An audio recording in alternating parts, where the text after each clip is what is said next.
ॐ आदिदेव नमस्तुभ्यं प्रसीद मम भास्कर।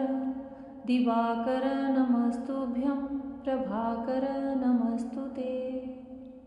सारे जगत को प्रकाशित करने वाले नारायण देव सूर्य भगवान के चरणों में बारंबार प्रणाम है। हमारे जीवन के अंधकार को, हमारे मन के अंधकार को भी मिटाएं।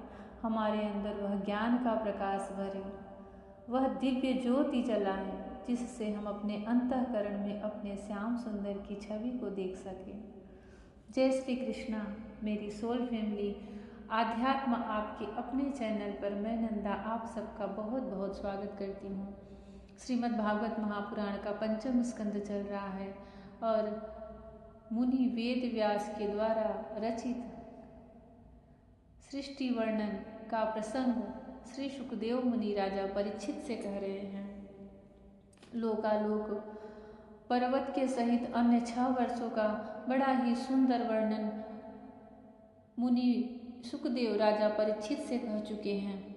अब जो इस पूरे ब्रह्मांड को प्रकाशित करते हैं, जो हमारे नेत्रों के अधिष्ठात्र देवता हैं, सूर्य भगवान, उनकी रथ और उनकी गति का वर्णन चल रहा है। वह कैसे उदय होते हैं, कैसे इस पूरे ब्रह्मांड का चक्कर लगाते हैं, उनकी गति कितनी तीव्र है, उनका सारथी कौन है, और जब वह चलते हैं तो उन आदिदेव नारायण की स्तुति कौन करता है। श्री सुखदेव जी कहते हैं, राजन, परिमाण और लक्षणों के सहित इस भूमंडल का कुल इतना ही विस्तार है, सो हमने तुम्हें बता दिया। इसी के अनुसार विद्वान लोग ध्रुवलोक का भी परिमाण बताते हैं। जिस प्रकार चना मटर आदि के 2 दलों में से एक का स्वरूप जान लेने से दूसरे का भी जाना जा सकता है, उसी प्रकार भूलोक के परिमाण से ध्रुवलोक का भी परिमाण जान लेना चाहिए। इन दोनों के बीच में अंतरिक्ष लोक है। यह इन दोनों का संधि स्थान है। इसके मध्य भाग में स्थित ग्रह और नक्षत्रों के अधिपति भगवान सूर्य अपने ताप और प्रकाश से तीनों लोकों को तपाते और प्रकाशित करते रहते हैं।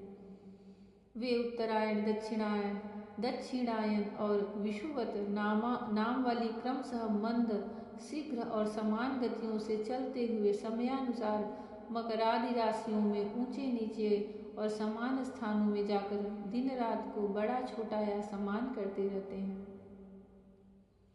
जब सूर्य भगवान मेष या तुला राशि पर आते हैं तब दिन रात समान हो जाते हैं। जब वृषादि 5 राशियों में चलते हैं तब प्रति मास रात्रियों में एक एक घड़ी कम होती जाती है और उसी हिसाब से दिन बढ़ते जाते हैं। जब वृश्चिकादि 5 राशियों में चलते हैं तब दिन और रात्रियों में इसके विपरीत परिवर्तन होता है। इस प्रकार दक्षिणायन आरंभ होने तक दिन बढ़ते रहते हैं और उत्तरायण लगने तक रात्रियां।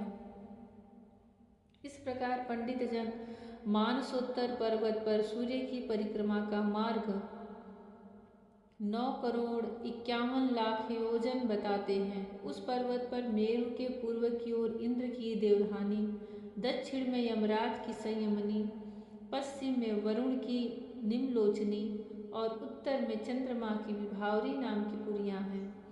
इन पुरियों में मेरु के चारों ओर समय समय पर सूर्योदय, मध्याह्न, सायंकाल और अर्धरात्रि होते रहते हैं। इन्हीं के कारण संपूर्ण जीवों की प्रवृत्ति या निवृत्ति होती है। राजन, जो लोग सुमेरु पर रहते हैं उन्हें तो सूर्यदेव सदा मध्याह्नकालीन रहकर ही तपाते रहते हैं। वे अपनी गति के अनुसार अश्विनी आदि नक्षत्रों की ओर जाते हुए यद्यपि मेरु को बाई ओर रखकर चलते हैं तो भी सारे ज्योतिर्मंडल को घुमाने वाली निरंतर दाईं ओर बहती हुई प्रवाह वायु द्वारा घुमा दिए जाने से वे उसे दाईं ओर रख कर चलते जान पड़ते हैं।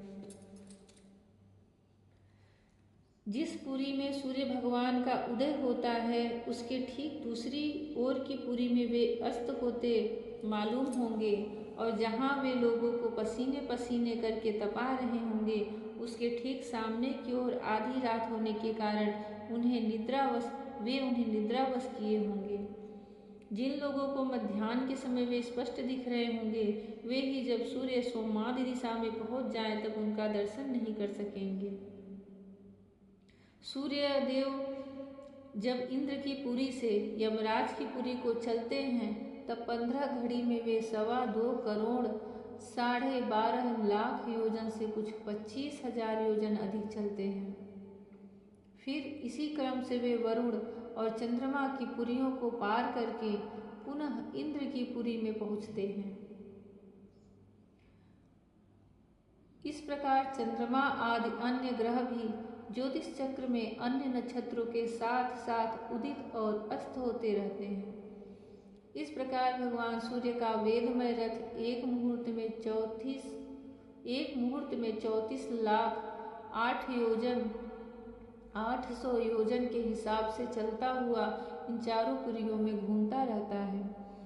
इनका संवत्सर नाम का एक चक्र पहिया बताया जाता है। उसमें मास रूप 12 अरे, ऋतु रूप 6 नेमियां हाल हैं, 3 चौमासे रूप 3 नाभि आवन है। इस रथ की धुरी का एक सिरा मेरु पर्वत की चोटी पर है और दूसरा मानसोत्तर पर्वत पर।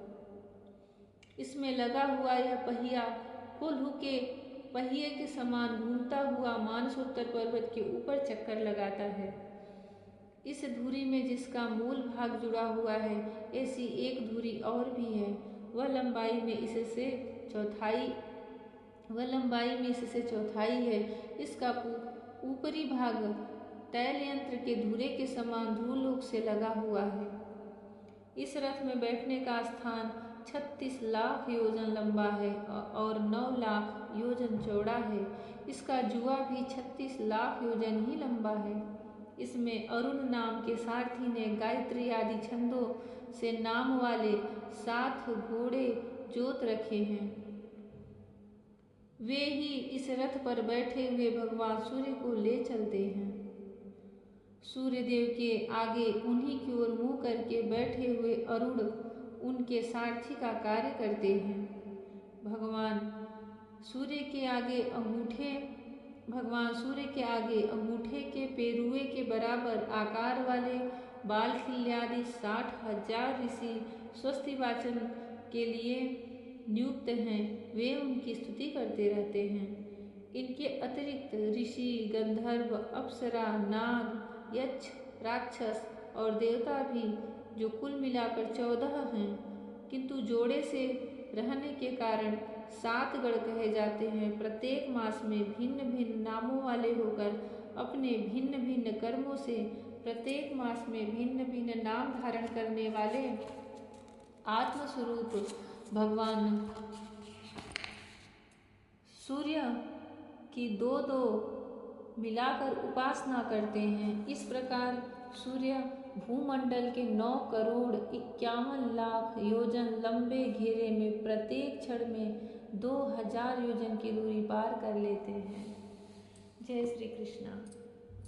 हम तो उन्हें बस आकाश मंडल में उदय होते और अस्त होते हुए देखते हैं, पर वह इस पूरी सृष्टि को प्रकाशित करते हैं। स्वर्गलोक, नर्कलोक, वरुण लोक, चंद्रलोक और यह पूरी धरती, पूरी सृष्टि, पूरा आकाश उन्हीं की किरणों से प्रकाशित होता है, जीवित होता है। जब जिस जगह वह नहीं दिखते वहाँ पर सिर्फ रात्रि और अंधेरा रहता है। भगवान की इस विलक्षण सृष्टि का भागवत के माध्यम से आप सभी दर्शन करें। भगवान सूर्य नारायण जब चलते हैं, अरुण देव उनके सारथी होते हैं। गायत्री 7 छंद जो बोले जाते हैं उनके घोड़े के रूप में जुते होते हैं। उस समय उनके रथ में 60,000 बालखिल्यादि ऋषि उनकी स्तुति करते हुए चलते हैं और 7 जोड़े में ऋषि, देवता, अप्सरा, गंधर्व, नाग, यक्ष, राक्षस ये अपने जोड़े के साथ हर मास में अलग अलग होते हैं, अलग नाम होते हैं और भगवान सूर्यदेव की स्तुति करते रहते हैं। भगवान सूर्यदेव श्री हरि के साक्षात स्वरूप ही हैं, नारायण हैं, आदिदेव हैं। वह सबको और सबके मन जीवन को प्रकाशित करें। जय श्री कृष्ण, जय श्री राधे राधे, हरि ओम।